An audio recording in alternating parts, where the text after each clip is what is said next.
10 दिन का मौका न हो, 5 दिन, 2 दिन, एक दिन की भी फुर्सत न हो मेरे प्यारे, एक घड़ी मने 24 मिनट के लिए भी फुर्सत हो तो आ जाओ। एक घड़ी की भी फुर्सत न हो तो एक घड़ी, आधी घड़ी मने 12 मिनट, और आधी घड़ी की भी फुर्सत नहीं हो तो आधी में पुनियाद 6 मिनट के लिए भी आकर के बैठ जाओ। केवल चूतर टेक करके यहां से फिर भले उठ जाना। एक घड़ी आधी में पुनियाद, तुलसी संगति साधु की हरे कोटि अपराध, तुलसी चर्चा राम की हरे कोटि अपराध। और व्यासासन पर श्रीमद् भागवत जी व्यास जी समेत पधरावनी करके, और कथा विघ्न विघातार्थम गणनाथम प्रपूजयेत। विघ्नों के स्वामी हैं श्री गणेश जी महाराज। अगर ये ललकार दें, बहुत बड़ा अहंकारी है, कहता है कि देखी जाएगी, हम सबको डाउन कर देंगे अपनी कथा से, तो ऐसे श्रोता भत्ता विघ्न करो। इसलिए विघ्न न होने पावे, इसलिए दीनता पूर्वक, श्रद्धा पूर्वक, और कथा विघ्न विघातार्थम गणनाथम प्रपूजय, गणेश जी का पूजन करो। गणेश जी महाराज कथा हो रही है, विघ्नों को संवारते रहिएगा। और भी जो कथा में पूजित सम्मानित होने के अधिकारी हैं उनका पूजन कर देंगे। भाई जो आशा रखते हैं उनका भी सम्मान कर देंगे। और यथा योग्य स्थान समागतों को देकर के कथा प्रारंभ हो, उसके पहले श्रीमद् भागवत जी से प्रार्थना करनी चाहिए। स्वीकृतोऽसि मया नाथ मुक्त्यर्थम भवसागर। भवसागर से छुटकारा दिलाने के लिए हमने आपके चरण का आश्रय लिया है। कृपा करके हमको भवसागर से छुटकारा दिलाइए, और भवसागर से छुटकारा दिलाकर कहाँ मुक्ति में पहुंचाइए, बोले ना, प्रभु की सेवा में पहुंचाइए। चरण कमल की सेवा दीजिए, चरण कमल,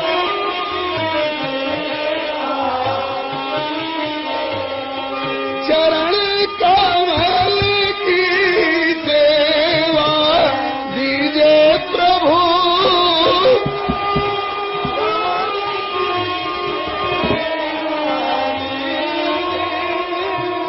चेरो करी राखो जी घर जायो, चेरो करी राखो घर जायो। मदन गोपाल शरण तेरी आयो,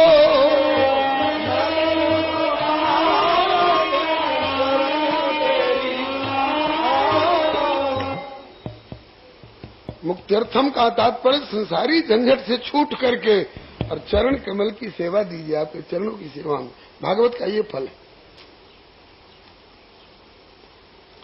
प्रार्थना पूर्वक फिर कथा प्रारंभ हो।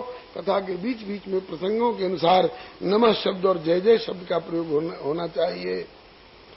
श्रीमद् भागवत महापुराण की जय, श्री वेदव्यास भगवान की जय, श्री सुखदेव जी महाराज की, श्री परीक्षित जी महाराज की, श्री गोकर्ण जी महाराज की, श्री सूत जी सोनकादिक जी महाराज की, श्री लाडली लाल की, श्री दाऊ दयाल की जय जयकार। नमः श्री हरे नमः। इस प्रकार से नमः शब्द और जय जय शब्द का बीच बीच में प्रयोग प्रसंगानुसार, फूलों की वर्षा, लावा खील की वर्षा, अबीर गुलाल की वर्षा। अब नंद महोत्सव होगा तो ऐसे ठाले बैठे बैठे मनुष्य की तरह नंद महोत्सव मनाएंगे थोड़े, और क्या। फूलों की वर्षा, अबीर गुलाल की वर्षा, दधिका दो खूब धूमधाम के साथ। और प्रतिदिन कथा समापन के पश्चात थोड़ा कीर्तन भी होना चाहिए। जैसे दीवाल की चुनाई के बाद गिलावे की, गारे की चुनाई हो मिट्टी की, तो छेद दरार रह जाते हैं, तो उनको भरने के लिए प्लास्टर किया जाता है, छिद्र भर जाते हैं। इसी तरह से भगवान नाम संकीर्तन से कथा में भी, विधि विधान में, पूजन वस्तु इत्यादि में कोई कसर रह गई होगी तो सर्वम करोत निश्चिद्रम नाम संकीर्तनम तव, भगवान का नाम संकीर्तन। कथा जितने दिन हो उतने दिन तक आहार विहार कैसा रहना चाहिए? बोले तमोगुणी आहार और व्यवहार तो होना ही नहीं चाहिए। गाली गलौज वाला व्यवहार और मुकदमेबाजी वाली बात, इनकलाब जिंदाबाद, जो हमसे टकराएगा चूर चूर, तो ये सब बात नहीं होनी चाहिए कथा की अवधि में।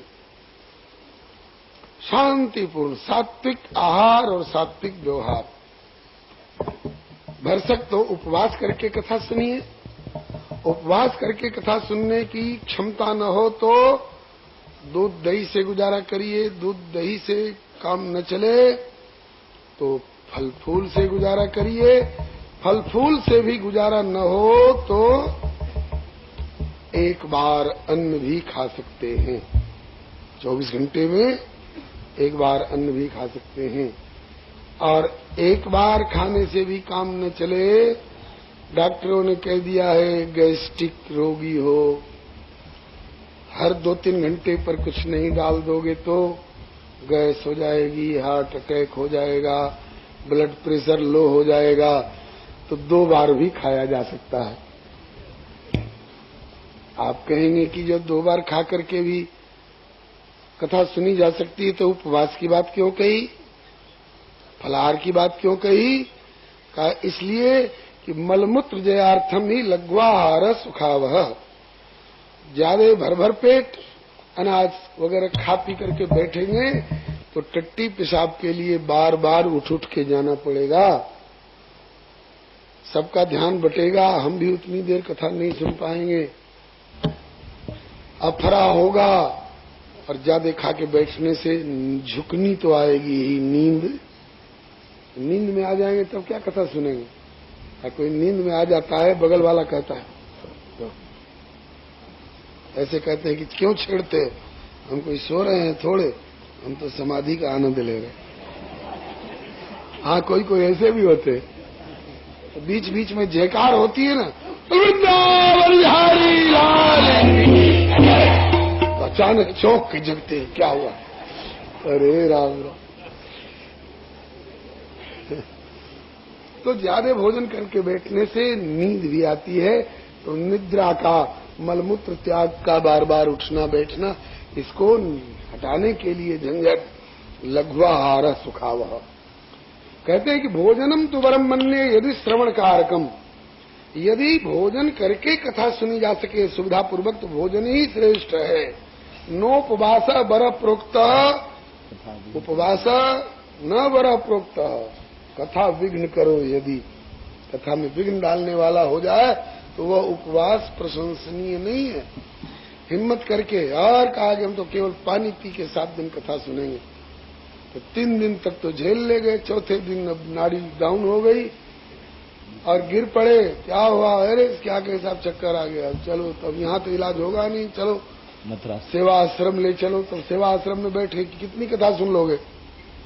इसलिए हर व्यक्ति को अपने शरीर का अंदाज अपने आप है कि ऐसा आहार लो जिससे कि कथा में विक्षेप न हो, आसानी से कथा सुनी जा सके।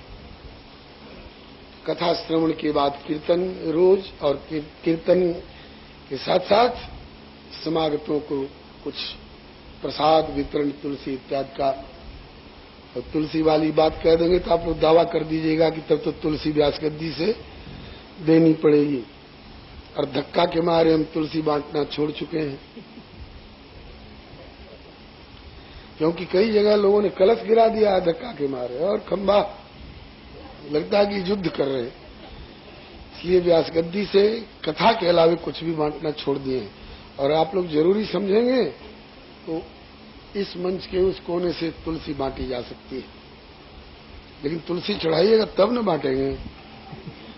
कल कई लोगों ने कहा कि महाराज तुलसी, अब देखें तो केवल भोग लगाने भर के लिए 2 पत्ते मुश्किल से भी लेते।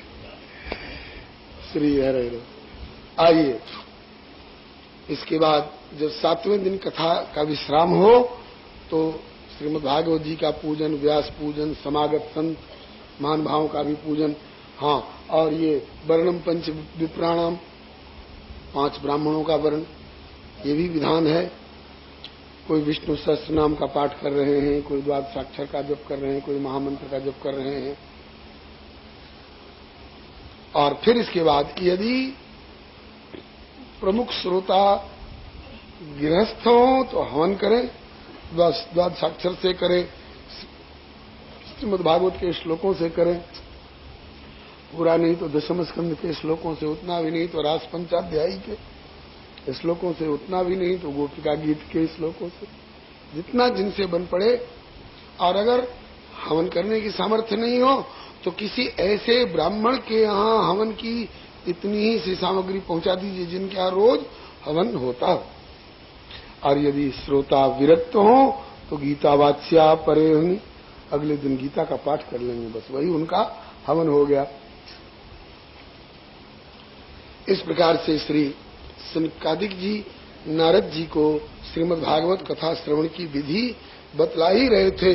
उसी समय में एवं ब्रोति वै तत्र नारदे वैष्णवोत्तमे परिभ्रमण समायातः सुको योगेश्वरस्तदा, योगियों के भी ईश्वर रूप माने जाने वाले श्री सुखदेव जी वहां पर आ गए। तत्राययौ खौडशवार्षकस्तदा व्यासात्मजो ज्ञान महाधिचंद्रमा कथावसाने निजला पूर्ण प्रेमणा पठन भागवतम शनै शनै। धीरे धीरे श्रीमद् भागवत का श्लोकों का पाठ करते हुए एक क्षण भी श्रीमद् भागवत छोड़ते नहीं है श्री सुखदेव जी। रास्ता चले जा रहे हैं और प्रेमणा पठन भागवतम शनै शनै, धीरे धीरे पाठ करते जा रहे हैं। कैसे? जैसे जानवर एक बार तो लड़ावनी में जो कुछ डाला गया उसको जल्दी जल्दी खा लेते हैं, और फिर अकेले में बैठते हैं तो जुगाली करते रहते हैं। ऐसे ही ये महापुरुष लोग कथा की और कथा के श्लोकों की, सिद्धांतों की और उन लीला चरित्रों की, प्रभु के नाम रूप लीला धाम की, गुणगणों की जुगाली करते रहते। ऐसे श्री सुखदेव जी महाराज आ गए और श्री सुखदेव जी को बहुत ऊंचे सिंहासन पर पधराया गया। श्री सुखदेव जी ने अपने श्रीमुख से श्रीमद् भागवत की महिमा का गान किया। ये श्रीमद् भागवत परम रस स्वरूप है, ये अमृत द्रव से संयुक्त है। अमृत द्रव माने अमृत तत्व भगवत तत्व है, और उस भगवत तत्व से संयुक्त है। रसो वैसा, परमात्मा ही रस है। बहुत लोग कहते हैं अमर कथा, अमर कथा, तो अमर कथा कोई एक पार्टिकुलर कथा होगी। हमको तो लगता है कि भगवत कथा ही अमर कथा है। भगवत नाम रूप लीला धाम से संबंधित जो कथा है वही अमर कथा है। कथा भी अमर है और कथा कहने वाले कागभुसुंडी जी और सनकादिक जी भी अमर हैं, और इनके श्रोता भी अमरत्व को प्राप्त हो जाते हैं। ध्रुव जी मरे, शरीर छोड़े बिना सशरीर आज तक विराजमान है ध्रुव पद पर। श्री कबीर जी शरीर छोड़े, तुकाराम जी शरीर छोड़े, श्री चैतन्य महाप्रभु जी शरीर छोड़े, श्री मीरा दीदी ने शरीर छोड़े, नहीं नहीं, केशवा पुरुषालोके येषाम हृदि न केशवा, और केशवार्पित सर्वांगा न सवा न पुनर्भवा। तो श्री सुखदेव जी कहते हैं, निगम कल्प तरोर्गलितम फलम सुखमुखाद अमृत द्रव संयुतम पिबत भागवतम रसमालयम मुहुरहो रसिका भूवि भावुका। हे पृथ्वी पर के भावुक रस को, यह श्रीमद् भागवत क्या है? वेद रूपी कल्प वृक्ष का अत्यंत परिपक्व परिगलित रसमय फल है। इसमें न छिलका है न गुठली है, इसमें रस ही रस है। इसलिए पिबत भागवतम रसमालयम, भागवतम रसम पिबत, कब तक? बोले आलयम, लय पर्यंतम पिबत, फिर बताया कि ये प्रोज्झित कई तो परम धर्म का निरूपण करने वाला ग्रंथ है और तीनों तापों को उन्मूलन कर देने वाला है। इनका श्रवण करने से तो कहना क्या, शुश्रूष भी श्रोतुम इच्छद भी, जिसने इच्छा की कि मैं भागवत सुनूंगा तो सद्यो हृदय रुद्यते पितृभि शुश्रूष भी तत्क्षणात्, भगवान हृदय में आकर गिरफ्तार हो जाते हैं। ये वैष्णवों का परम धन है, पुराणों का तिलक है, इससे बढ़कर कोई पुराण और ग्रंथ नहीं हो सकता है। और यह रस जो है स्वर्गे सत्ये च कैलासे वैकुंठे नास्ते रस अतः पिबंत सद्भाग्या मामा मुंचित करिचित। इस रस को, यह रस सत्यलोक में नहीं है, सत्यलोक माने ब्रह्मलोक में नहीं है, वैकुंठ में भी यह रस नहीं है, कैलाश में भी यह रस नहीं है, स्वर्ग लोक में भी यह रस नहीं है। इसलिए भूमि भाव कहा, भूतल के भाव रसिक लोग इस रस का सतत आस्वादन करते रहे। इस प्रकार से श्री सुखदेव जी श्रीमद् भागवत की महिमा गा ही रहे थे। तब तक एवं ब्रुवाणे सतिवादरायण मध्य सभायाम हरिराविरासित प्रहलाद बल्लुद्धव फाल्गुनादिभिर्वृत सुरर्षिस्तम पूजयच्यतान्। ये तो आप सुने ही हुए हैं कि भगवान भक्ति महारानी के साथ साथ स्वयं भगवान भी वैकुंठ छोड़कर आ गए हैं और भगवान के पार्षद भी आ गए हैं। अब तो सब के सब प्रकट हो गए, भगवान सिंहासन पर प्रकट हो गए और पार्षद लोग सभा में प्रकट हो गए। और सब लोग देख रहे हैं, अरे अचानक ये परिवर्तन, सिंहासन पर साक्षात भगवान विराजमान हो गए। अरे कहा कि भगवान को खुश करने के लिए क्या करें, ले रसगुल्ला मंगाओ, बर्फी मंगाओ, ये और वो ना, कीर्तन करो। भगवान का रसगुल्ला और बर्फी यही है, कीर्तन करो। दृष्ट्वा प्रसन्नम महदासने हरिम ते चक्रीरे कीर्तनमग्रतस्तदा भवो भवान्या कमलासनस्तु तत्रागमत कीर्तन दर्शनाय। वैसे भगवान की पूजा भी की गई, चंदन लगाया गया, माल्यार्पण हुआ और धूप आरती सब हुआ, लेकिन कीर्तन से भगवान को बहुत ज्यादा प्रसन्नता होती है। इसलिए सबने मिलकर कीर्तन किया। ऐसा मत समझ लेना किसी देश से निकाले गए, घर में जिनको खाने का ठिकाना नहीं, ऐसे लोग आ गए और उनको नाम लिख लो और 8 आना रोज दे दिया करो और अपना हरे रामा हरे कृष्णा करते रहे। केवल ऐसे ही लोगों की चीज है कीर्तन, नहीं। देखिए कैसे कैसे लोग इस कीर्तन में शामिल हो रहे हैं। प्रहलाद तालधारी तड़गत्या चौद्धव कांस्यधारी वीणाधारी सुरर्षि स्वर कुशलतया राग करता अर्जुनोभूत इंद्रो वादिल मृदंगम जय जय सुकरा कीर्तने ते कुमारा यत्राग्रे भाव भक्ता सरस रचनया व्यास पुत्रो बभूव। प्रहलाद जी करताल बजा रहे हैं और उद्धव जी झांझ बजा रहे हैं, नारद जी खड़े होकर वीणा बजाने लग गए कीर्तन में, इंद्र मृदंग बजा रहे हैं, जय हो की आवाज श्री सनकादिक जी कर रहे हैं, जय जयकार। और ये तो रही कीर्तन मंडली। अच्छा, राग करता अर्जुनोभूत, अर्जुन राग करता। सवेरे का समय है तो भैरव राग में, रात्रि का समय है तो विहाग राग में। तो कहते हैं कि राग करता अर्जुनोभूत, अर्जुन राग रागिनी में कीर्तन छेड़ रहे हैं। अर्जुन इस कीर्तन में? बोले हाँ। अरे अर्जुन तो शरीर छोड़ चुके थे हिमालय में। बोले अर्जुन के शरीर छोड़ने के 260 वर्ष के बाद की घटना है। आगे ये निश्चय किया गया है कि किसने कब कथा सुनी, तो कहते हैं कि 30 वर्ष कलियुग बीता, तब श्री परीक्षित जी ने कथा सुनी है सुखदेव जी के श्रीमुख से। उसके 200 वर्ष और बीतने के बाद श्री गोकर्ण जी ने कथा सुनाई है, तो 230 वर्ष हुआ ना। और उसके 30 वर्ष और बीतने के बाद श्री सनकादिक जी ने नारद जी को सुनाई है। तो कलियुग 260 वर्ष बीत चुका था और इतने ही दिन अर्जुन को शरीर छोड़े हुए हो गया था। और आज 260 वर्ष शरीर छोड़ने के बाद अर्जुन आकर कीर्तन कर रहे हैं। इसका मतलब कि शरीर छोड़ करके भी ये भगवान के भक्त लोग भगवत पार्षद के रूप में भगवत धाम में विराजते हैं। महति प्रलय ब्रह्मन् ब्रह्मांडे जलप्लुते न तत्र नाशो भक्तानाम सर्वेषां च विशिष्यते। तुलसीदास जी शरीर छोड़ गए तो क्या अब तुलसीदास जी का अस्तित्व मिट गया?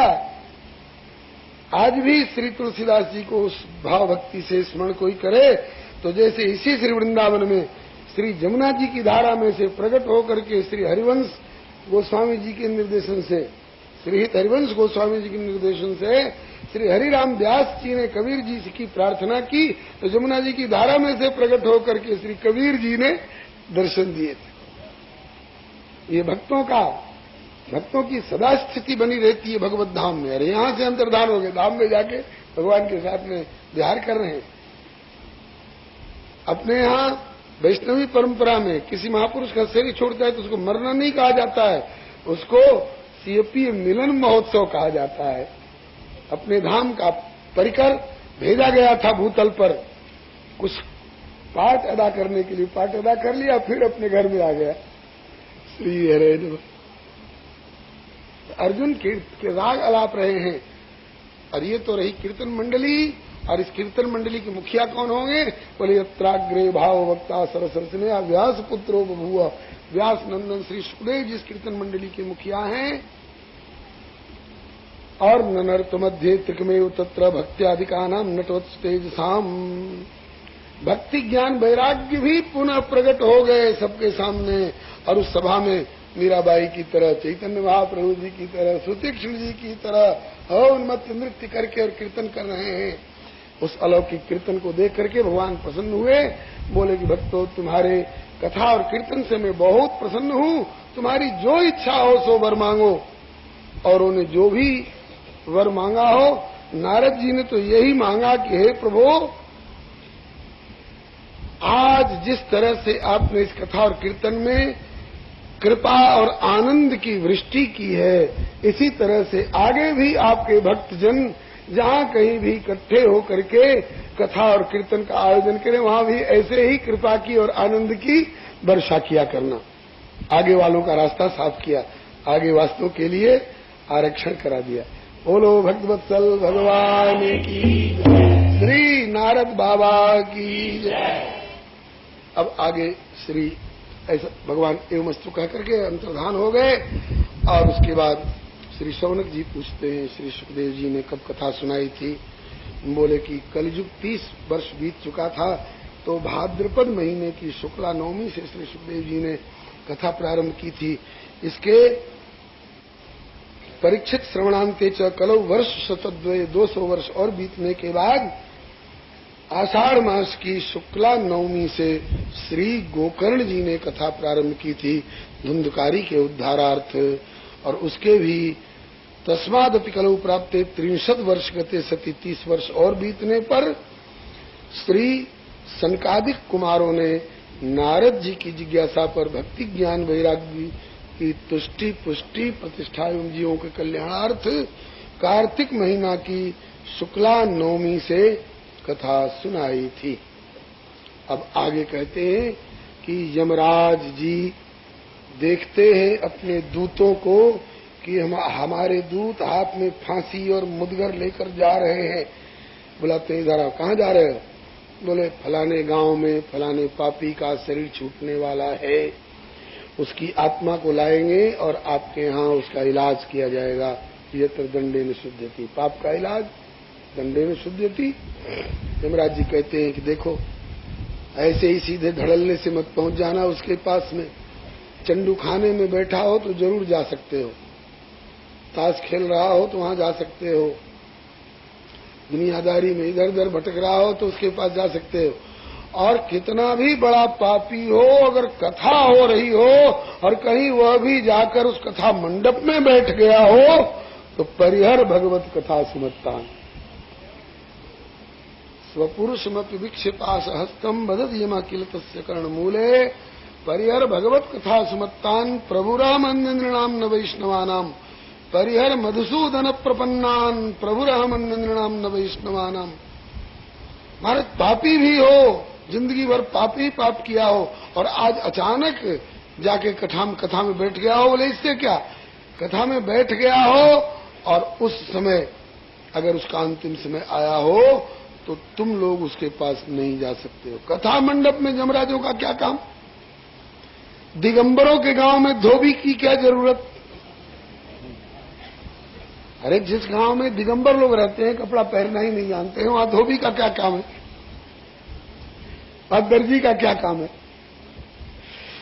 इसी तरह से जहां कथा के प्रेमी लोग हैं, वहां जमदूतों का क्या काम?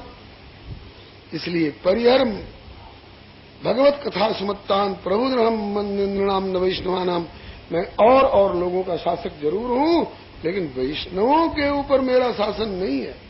वैष्णवों को तो मैं प्यार करता हूं भागवताचार्य होने के नाते। अब आगे कहते हैं कि जो लोग इस प्रसंग को सुन लेते हैं उन लोगों को विचार करना चाहिए कि असार संसार के ताश शतरंज जुआ इत्यादि अनाप शनाप में काहे को समय बितावें, हम क्यों नहीं भागवत लेकर के बैठे रहे, श्रोता बनकर, चाहे वक्ता बनकर के, चाहे पाठक बनकर के। और जो श्रीमद् भागवत को नियम पूर्वक धारण करता है, सुनता है, सुनाता है, मुक्ति तो उसकी मुट्ठी में होती है। अरे भगवान उसके यहाँ गिरफ्तार होते हैं। एताम यो नियततया शृणोति भक्त्या यश्चैनाम कथेत शुद्ध वैष्णवाग्रहित सम्यक विधिकरणात् फलम लभेते याथार्थ्यान नहीं होने किमप्य साध्यम। इति श्री पद्म पुराणे उत्तरखंडे श्रीमद् भागवत महात्म्ये श्रवण कथनम नाम षष्ठोऽध्याय समाप्तमिदं श्रीमद् भागवत महात्म्यम। हरि ओम तत्सत। बोलिए भक्तवत्सल भगवान की जय। श्रीमद् भागवत महापुराण की जय। अब तक आप लोग श्रीमद् भागवत महापुराण के महात्म्य कथा सुन रहे थे।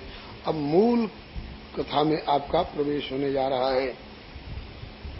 अथ श्रीमद् भागवते महापुराणे पारमहंस्याम संहितायाम प्रथम स्कंधे प्रथमोध्यायः जन्माद्यस्येतोऽन्वयादितरतश्चार्थेष्वभिज्ञ स्वराट् तेने ब्रह्म हृदय आदिकवये मुह्यन्ति यत्सूरयः तेजो वारिमृदां यथा विनिमयो यत्र त्रिसर्गो मृषा धाम्ना स्वेन सदा निरस्तकुहकं सत्यं परं धीमहि। धर्मः प्रोज्झितकैतवोऽत्र परमो निर्मत्सराणां सतां वेद्यं वास्तवमत्र वस्तु शिवदं तापत्रयोन्मूलनम्। श्रीमद्भागवते महामुनिकृते किं वा परैरीश्वर सद्यो हृद्यवरुध्यते प्रकृतिभिः शुश्रूषुभिस्तत्क्षणात् निगमकल्पतरोर्गलितं फलं सुखमुखादमृतद्रवसंयुतं पिबत भागवतं रसमालयं मुहुरहो रसिका भुवि भावुकाः। नैमिषे निमिषक्षेत्रे ऋषयशौनकादय सत्रं स्वर्गाय लोकाय सहस्रसममासत। त एकदात मुनेः प्रातर्हुतहुताग्नेयः सत्कृतं सूतमासीनं पप्रच्छुर्दमादरात्। बोलिए भक्तवत्सल भगवान की जय। गोविंदा गोविंदा गोपाल जी भज मन राधे गोविंदा। गोविंदा गोविंदा गोपाल जी भज मन राधे गोविंदा। राधे गोविंदा भजो बाल मुकुंदा। राधे गोविंदा भजो बाल मुकुंदा।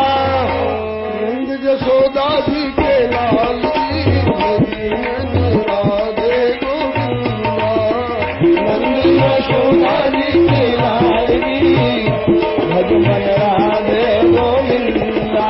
गोविंदा गोविंदा गोपाल जी भज मन राधे गोविंदा। गोविंदा गोपाल जी भज मन राधे गोविंदा। मणि के मुकुट पर मोर की पखियां। मणि के मुकुट पर मोर की पखियां। मदन मोहन की कृपा भरी अखियां। मदन मोहन की कृपा भरी अखियां।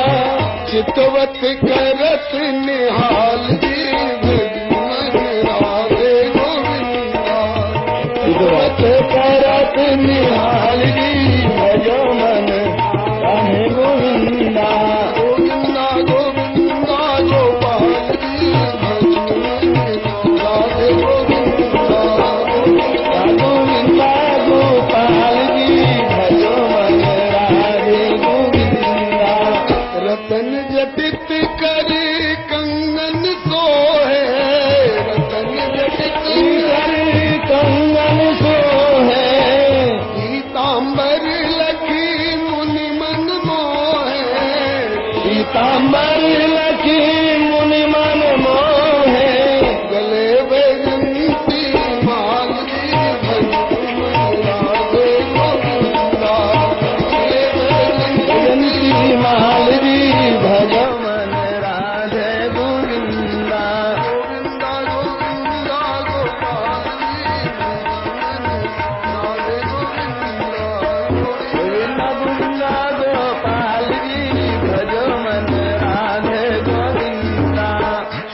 भक्तन के प्रतिपाली भजन राधे गोविंदा।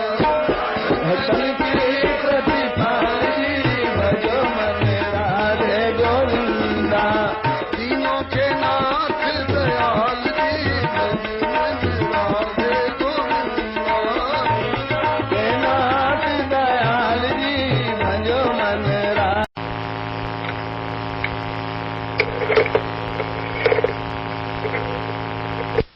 सत्य स्वरूप परमात्मा का हम ध्यान करते हैं। कैसे परम सत्य स्वरूप परमात्मा? बोले जन्माद्यस्य यतः यतः अस्य विश्वस्य जन्मादि यस्मिन् इदं यतश्चेदं येन इदं य इदं स्वयं योऽस्मात् परस्मात् च परस्तम प्रपद्ये स्वयं ओम। यस्मिन् सर्वं यतः सर्वं यः सर्वं यः सर्वतश्च यस्य सर्वमयो नित्यं तस्मै सर्वात्मने नमः।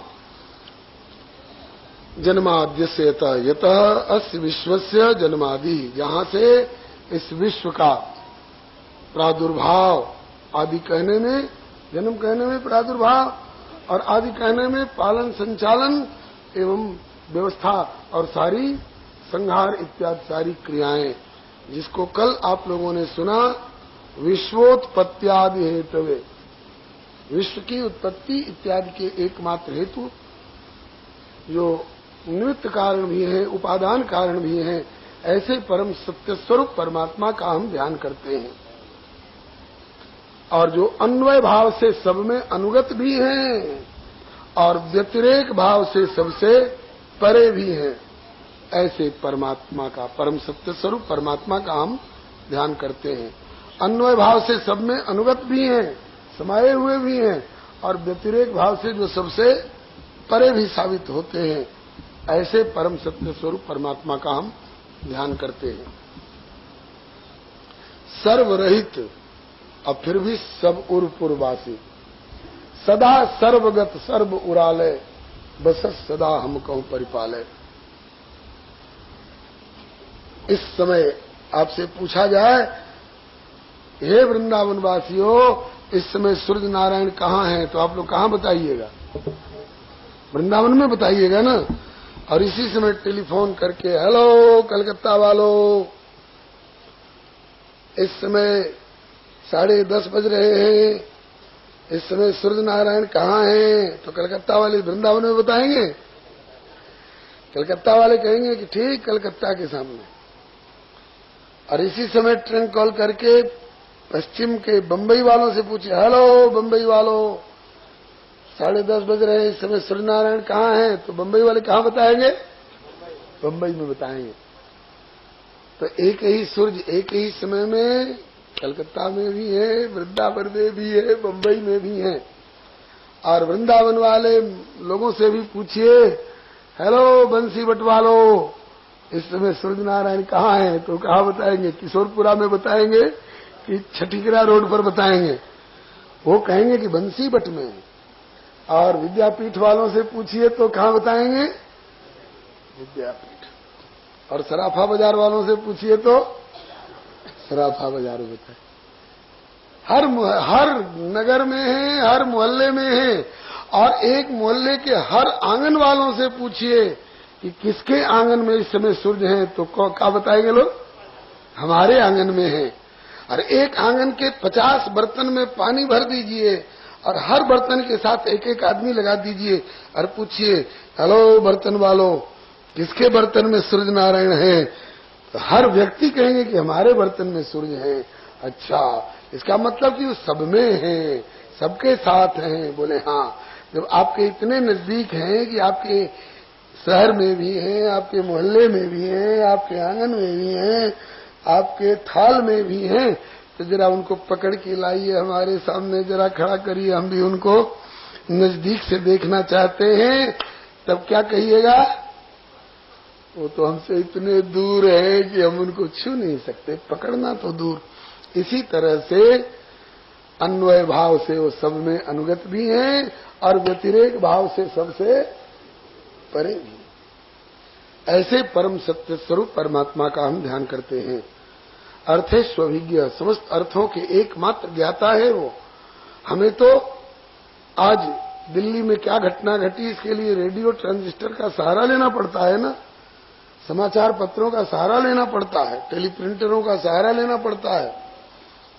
लेकिन परमात्मा को कुछ भी, किसी भी कोने में क्या हो रहा है वो सब जानने के लिए किसी का भी कुछ सहारा लेने की आवश्यकता नहीं है। वह सर्वज्ञ है, सर्वव्यापी है, सर्वज्ञ है और स्वराट है। स्वराट माने राष्ट्रपति तो जो संसद से पारित होकर आया उसको मानने को बाध्य है, लेकिन परमात्मा अरे अनंत अनंत ब्रह्मांड के ब्रह्मांडपति ब्रह्मा भी नाक रगड़ते रह जाए कि आपको ऐसे नहीं ऐसे करना होगा, तो वह उसको मानने को बाध्य नहीं है। स्वराट है। स्वराट माने, स्वराट शब्द की व्याख्या गोस्वामी जी ने की है नारद जी के मुख से, परम स्वतंत्र न सिर पर कोई, भावे मन ही करहु तुम सोई। सूर्य नारायण स्वतंत्र नहीं है, स्वराट नहीं है। इन्हें तो उस परमात्मा के अधीन समय पर इतना बजकर इतना मिनट पर उदय होना पड़ेगा और इतना बजकर इतना मिनट पर अस्त होना पड़ेगा। तो सूर्य प्रकाश कर तुम समर्थ तो है, लेकिन प्रकाश अकर तुम समर्थ नहीं है। वो चाहे सूर्य नारायण की 10 दिन के लिए हम हड़ताल पर जा रहे हैं, नोटिस दे दें, ये सूर्य के लिए संभव नहीं है। लेकिन परमात्मा ने सृष्टि रचाई, पालन संचालन किया, संहार कर दिया, उसके बाद फिर रचावे रचावे नहीं रचावे, उनको कोई बाध्य नहीं कर सकता है। वे स्वराट हैं। और दूसरा स्वराट का भाव, आजकल हर 5वें वर्ष हम फलाने को कान पकड़ के कुर्सी से उतार दिए और बहुमत बटोर कर फलाने को चुन के बिठा दिए, तो जो इसको बिठा दिए वो राजा कहलाने लगा और जिसको कान पकड़ के निकाल दिया वो भूतपूर्व कहलाने लगा। ये भूतपूर्व कहलाने की और चुनाव में सक्सीड कर जाने की झंझट भगवान के साथ नहीं है। कोई माने चाहे मत माने, उसके बारे में सारे संसार का बहुमत आप उसके खिलाफ जुटा लीजिए तो भी उसकी भगवत्ता सत्ता महत्ता में कोई अंतर नहीं पड़ता है। वह स्वराट है, किसी के द्वारा चुना हुआ भगवान नहीं है कि आज से हम सब लोग मिलकर बहुमत बटोर कर आपको भगवान के रूप में चुनते हैं कि आज से आप भगवान घोषित किए गए तब भगवान साबित होंगे। नहीं, वो नित्य सिद्ध स्वतः भगवान है।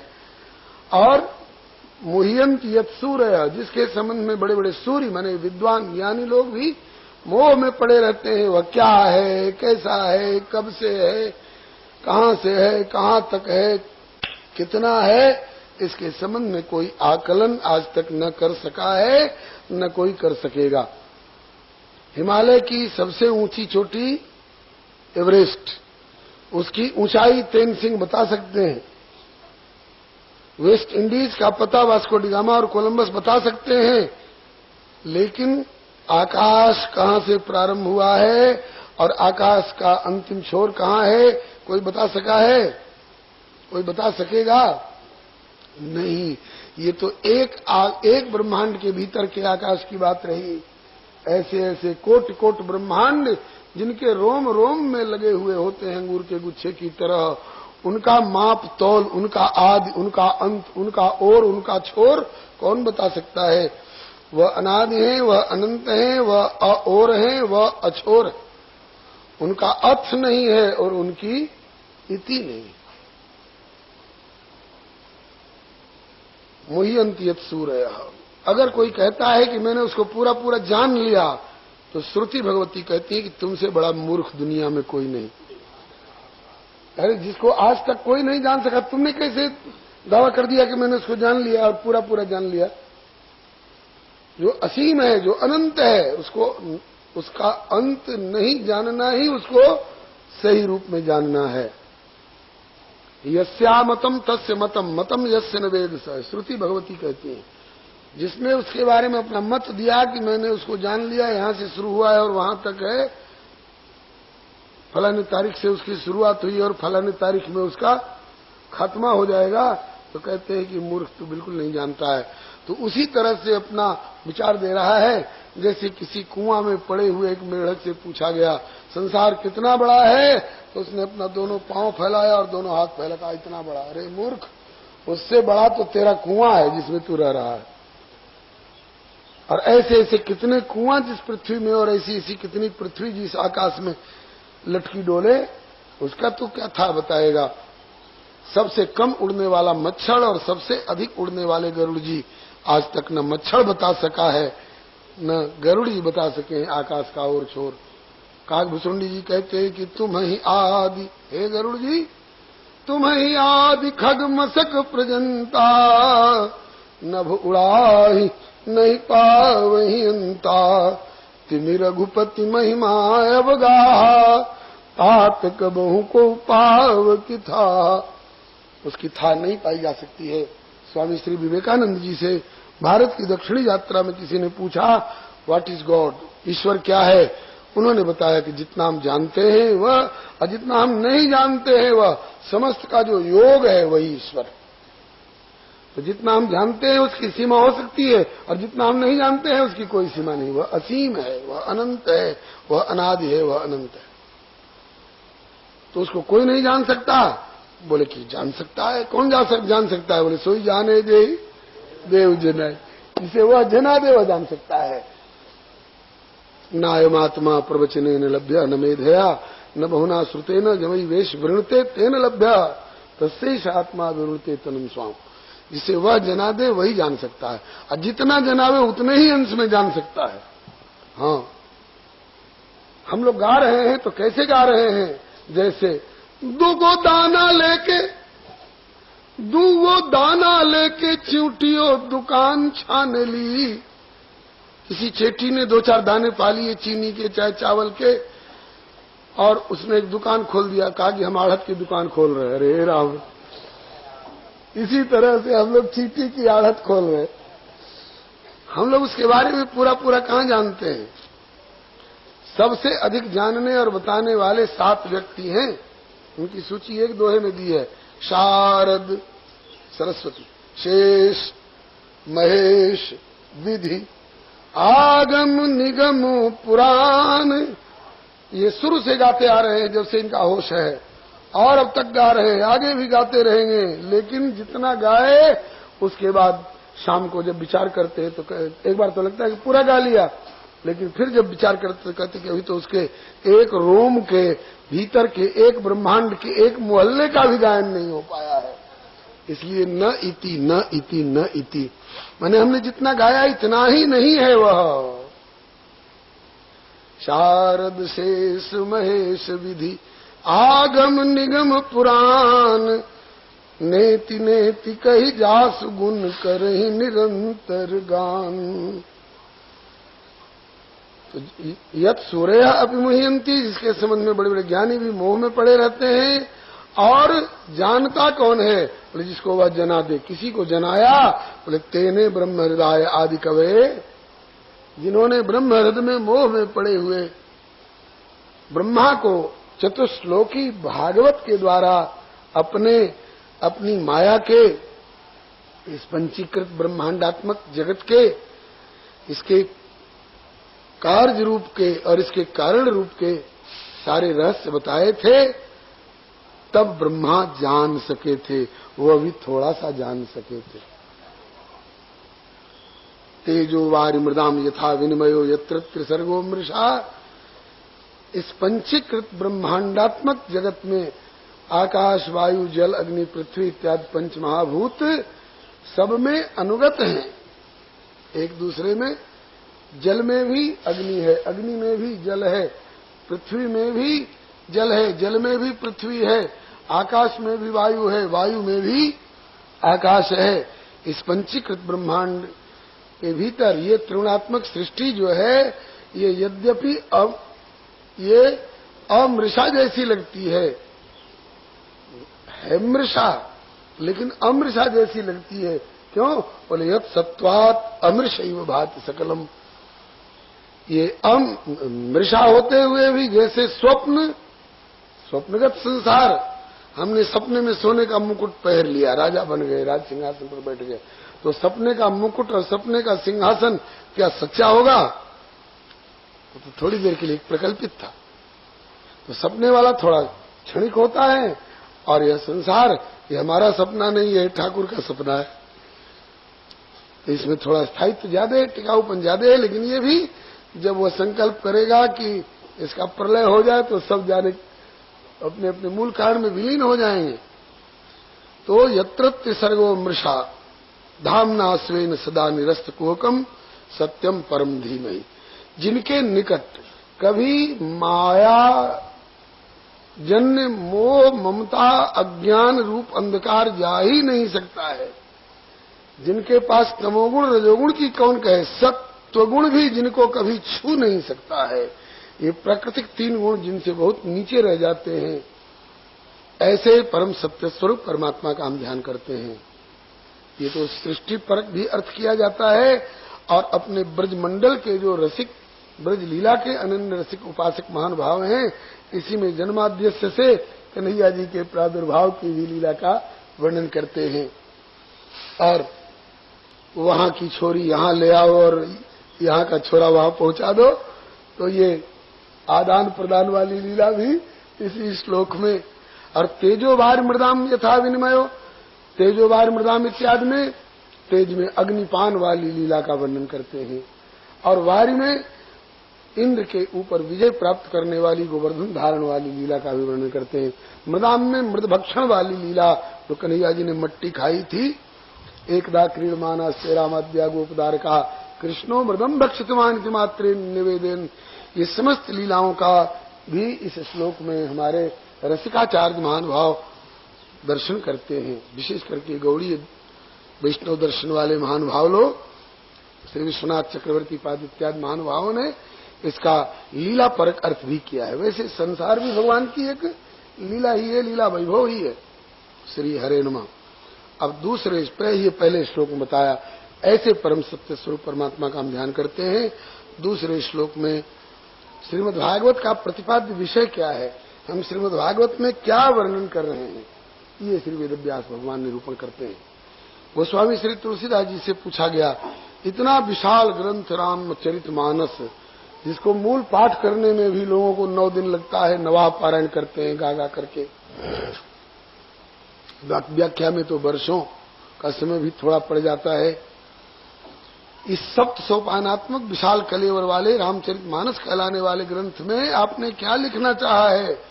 बाबा तुलसीदास जी, आपका प्रतिपाद्य विषय क्या है, आप इसमें निरूपण क्या करना चाहते हैं? चाहे गोस्वामी जी कहते हैं, एहि मह रघुपति नाम उदारा, अति पावन पुराण श्रुति सारा, जेहि मह आदि मध्य अवसाना, प्रभु प्रतिपाद्य राम भगवान। भगवान का नाम रूप लीलाधाम इसमें वर्णित है। भगवान के नाम का महत्व इसमें वर्णन किया गया है।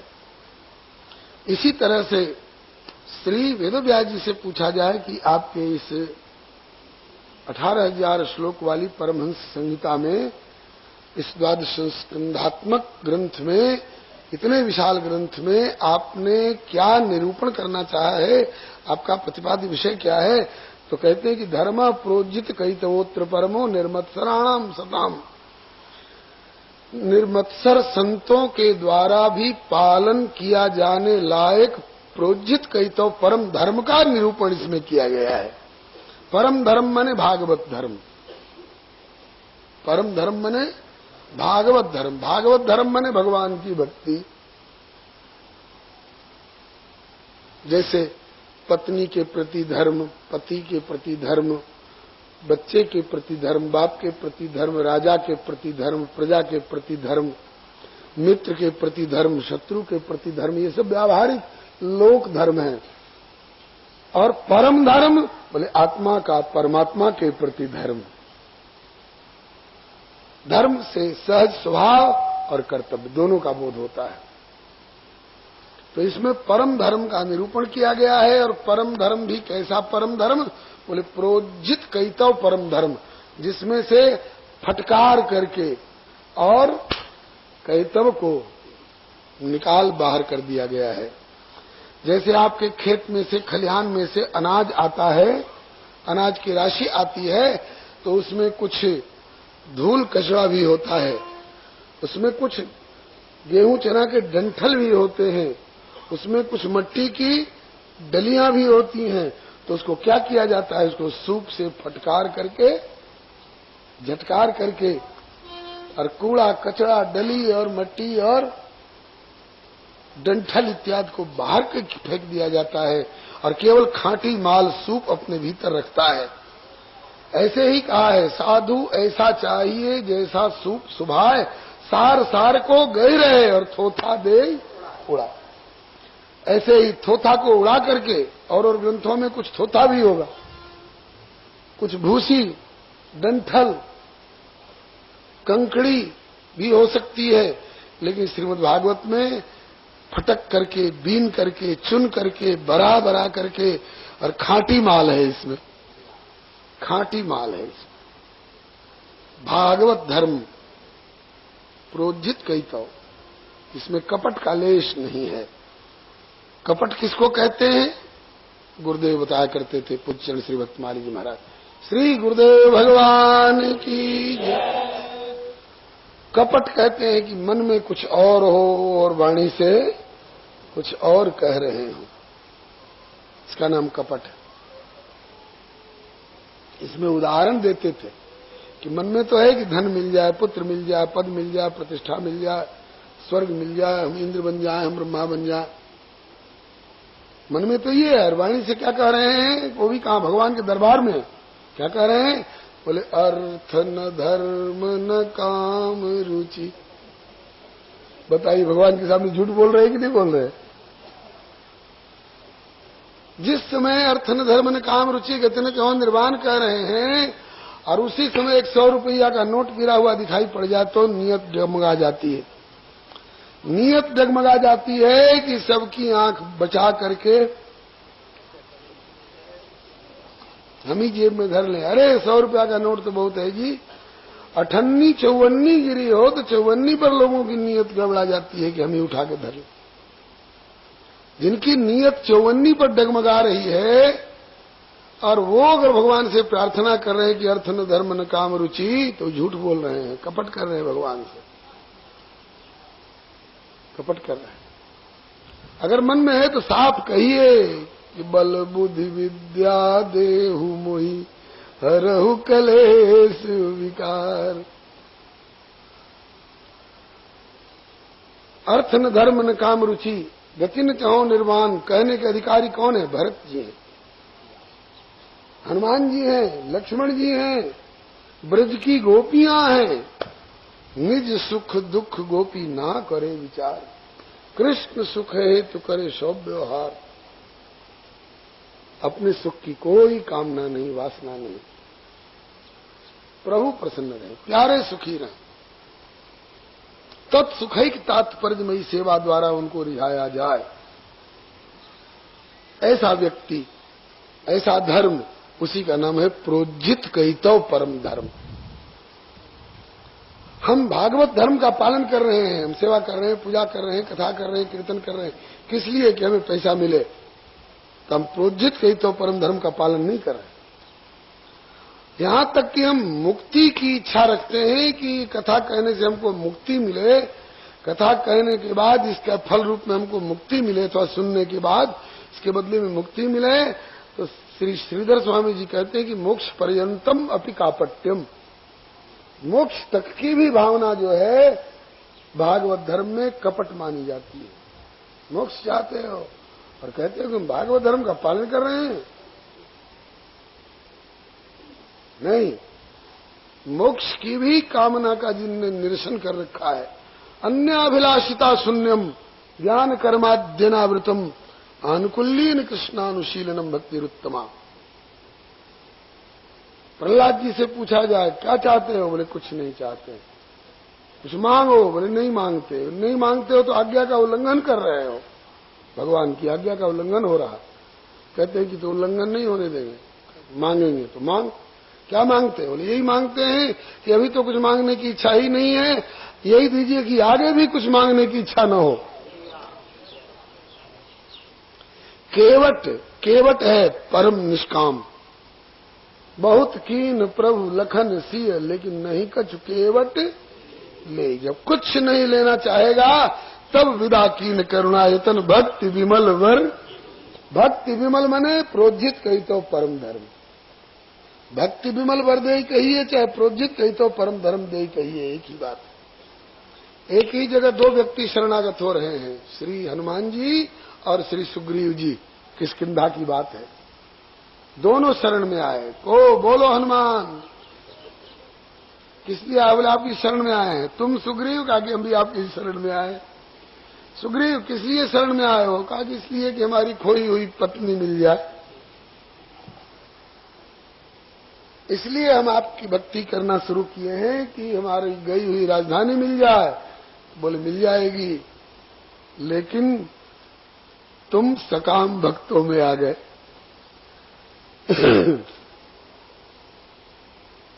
प्रोज्जित कही तो परम धर्म का पालन नहीं हो पाया। लगे रहोगे तो कभी न कभी उर्कछ प्रथम वासना रही, लेकिन अब प्रभुपद प्रीत सरित सो बह जाएगी, फिर हो जाओगे फर्स्ट डिविजनर। लेकिन कालांतर में, अभी तो वासना है ना, तो वासना है, मोक्ष की भी वासना है, तो प्रोज्जित कही तो परम धर्म के पालक नहीं कहे जाओगे। तुम कपट पूर्ण इस धर्म का पालन कर रहे हो। और हनुमान जी से पूछा जाए, हनुमान तुम क्या चाहते हो? बोले हम तो कुछ नहीं चाहते, हम तो आप ही को चाहते हैं। हम आपका प्रेम चाहते हैं, आपकी सेवा चाहते हैं, आपकी प्रसन्नता चाहते हैं, इसके अतिरिक्त हम कुछ नहीं चाहते हैं। बोले तब तो तुम प्रोज्जित कही तो परम धर्म के पालन करने वाले। गोपियों से पूछा गया तुमको क्या चाहिए? बोले तुम सुखी रहो। कहा हमारे पेट में दर्द है। कहा कि अभी दवा लाते, और किसी दवा से अच्छा नहीं होगा, तुम अपना चरण धोकर पिला दो तो दर्द छूट जाएगा, हम सुखी हो जाएंगे। बोले अभी चरण धो के पिला देती हूँ। कहा कि मैं जगदीश्वर हूं, तुम जीव हो, मेरा चरणोदक शिव जी लेते हैं, और तुम अगर तुम अपना चरणोदक मुझको पिलाओगी तो मेरा तो दर्द छूट जाएगा, लेकिन तुमने जगदीश्वर को पर अपना चरणोदक डाला है, इसलिए नरक जाना पड़ेगा। तो कहती है कि शीश के मोल मिले तो ले लूं, प्रीतम के दुख सारे, उन प्राणों की चिंता क्या जो प्राणनाथ परवारे। एक जन्म क्या कोटि जन्म को हमें नरक मिल जाए, लेकिन मेरे श्याम सुंदर का रोम न दुख ने पाए। कहाँ है अपने सुख की कामना? इसका नाम है प्रोज्जित कही तो परम धर्म। तुम सुखी रहो, हम नरक जाएं। भरत आज रात भर सोए नहीं हो, लेकिन नींद नहीं आई गुरुदेव। क्यों? बोले कि मेरे नाम पर प्रभु बन बन भटकना पड़ रहा है, प्रभु को कैसे अयोध्या लौटे। कहा कि बस इतनी सी बात, मैं अभी लौटाता हूं। बहुरई लखन सी रघुराई, लेकिन बदले में तुम कानन गौ नव दो भाई। तुम दोनों भाई भरत और शत्रुघ्न 14 वर्ष के लिए वन में चले जाओ, तो फिर ये लखन सिंह अभी लौटाता हूं राम लक्ष्मण जानकी को। भरत जी उछल पड़े, बोले कि गुरुजी केवल 14 वर्ष की कौन कहे, कानन करऊं जन्म भर बासु, जिंदगी भर जंगल में रहने को तैयार हूं। एहिते अधिक न मोर सुपासु, इसको कहते हैं प्रोज्जित कही तो परम धर्म। कपट और स्वार्थ का जिसमें लेश नहीं है, केवल तत्सुखैक तात्पर्यमयी सेवा द्वारा उस प्रभु को रिझाया जा रहा है। ऐसे प्रोज्जित कही तो परम धर्म माने परम निष्काम भक्ति का वर्णन इस श्रीमद् भागवत में है। और यह धर्म कैसा है? बोले निर्मत्सराम सताम। श्री सुखदेव जी सरीखे निर्मत्सर संत भी इस धर्म का पालन करने में अपना लाभ और गौरव अनुभव करते हैं। निर्मत्सर संत, संतों में मत्सर दोष नहीं होता है। और संत बाना मात्र धारण करने वालों में किसी में अगर हो भी मत्सर, जानते हैं किसको कहते हैं? पर उत्कर्ष असहनम मत्सर। हमारा एक मंजिला ही क्यों रह गया, हमारे पड़ोसी का 3 मंजिला कैसे हो गया? हमारे यहाँ 2 ही शिष्य हैं, उनके यहाँ सैकड़ों शिष्य आते रहते हैं। हमारे यहाँ एक रिक्शा भी नहीं आता है, उनके यहाँ 25-25 कार क्यों खड़ी है? अगर इस बात से जलन हो गई तो समझिए कि मत्सर इसमें आ गया। मत्सर दोष इसी को कहते हैं। वैसे सही अर्थ में जो संत होगा, भक्त होगा, उसमें मत्सर होता नहीं है, इनमें श्रद्धा होती है। हम तो 1 ही लाख नाम रोज जपते हैं, खबर मिल गई कि हमारे पड़ोस वाले महाराज जी 3 लाख नाम रोज जपते हैं, तो जलन नहीं होगी। मन में आएगा कि चल के उनके चरण चूम लूं ताकि उनकी कृपा से मैं भी 3 लाख पर पहुंच जाऊं। और कदाचित कोई मत्सर वाले हों भी, एक दूसरे को उनका 5 मंजिला बना तो हम 13 मंजिला बनाएंगे, उन्होंने 74 फुट की मूर्ति ऊंची बनाई तो हम 101 फुट की बनाएंगे, होड़ लगा करके। इस साल के